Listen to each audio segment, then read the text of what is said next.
back once more and got another surprise. They did come today, so I got the lights and the heatsink.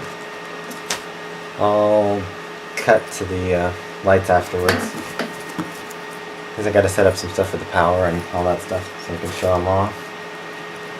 Good grief, they taped this thing up. It looks like somebody beat it over the head with a sledgehammer. Come on, we can cut through that.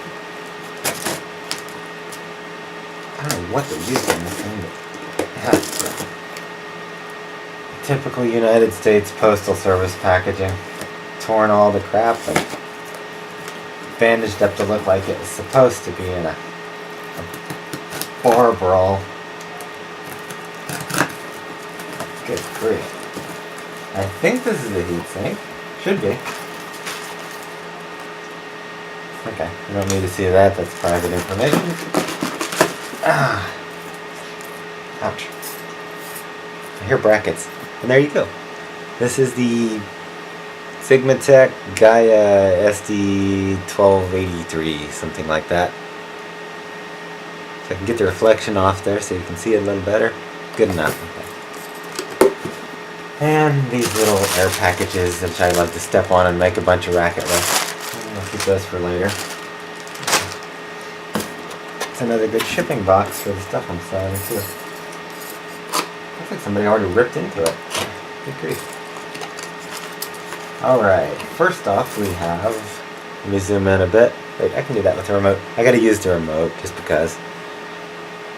I can do this. Zzz. So professional. Okay.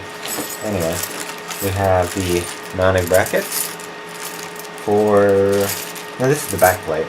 Okay, this is the back plate. And then we have inside. There should be a. No, this is the back plate. Okay. That's the. I'm not sure. There's a bracket for each type of processor or socket. There's the 120. Which I'm not going to use this fan. I've got something much bigger in mind. I'm going to probably use this instead. Just because I've heard rumors that this one will die really quick. Notice the difference in thickness also. This is a 14 watt fan. This one's not going to poop out. Okay. This one I'll probably use for... Yeah, okay. Let's see. Anyways, on to the prize. And there's the heatsink. Holy crap, this thing is huge. It's almost as big as my hand, if I can get into view. My hand's 8 inches and something long, so from heel to tip, 8.5 inches long. I'm really afraid to touch it. I really like the finish of this thing.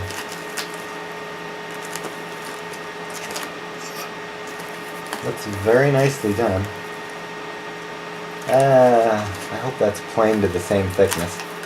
Okay, I'm just going to take it out. Let's take it out. It appears that... Okay.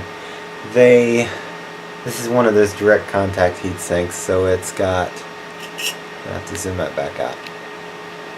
Oops, not in, out. Okay. This has got the direct contact deal, so everything's been planed to the same thickness. Seat directly on top of the processor as such. One of the fins are bent, just a little bit. But anyways, there you have it. You get a ruler. Of course, I have to grab the ones with the transparent plastic. Okay, from face to tip, we are at actually 6.5 inches.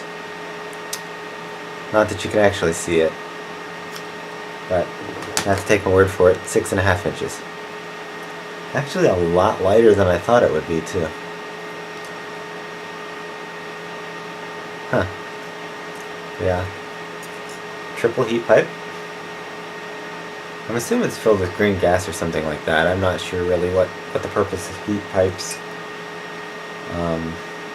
do in terms of versus direct contact with the bare metal. But I've always been one to use billet, just pure billet aluminum. or just a big block of copper with some fins cut in it. That's what I was raised on, so that's just me. Alright, so there you have it. The beast of a heatsink. And these, it also will support up to 2 fans, one on the front, one on the rear. These little rubber things here slide through the fan's screw holes, and they slip into the little slots on the side of the heatsink here. That's about it. It's not a very good system, but it'll work, as long as it doesn't melt. If it melts, we're in trouble anyways, because there goes $249. Or $219. I got it for a discount. It's gonna be keeping that 8-core cool. Gotta love it. What's this? I don't know what that is. Okay. But until next time, I'll get probably most of the other stuff tomorrow, and the rest of it maybe Friday, and then we'll begin assembly.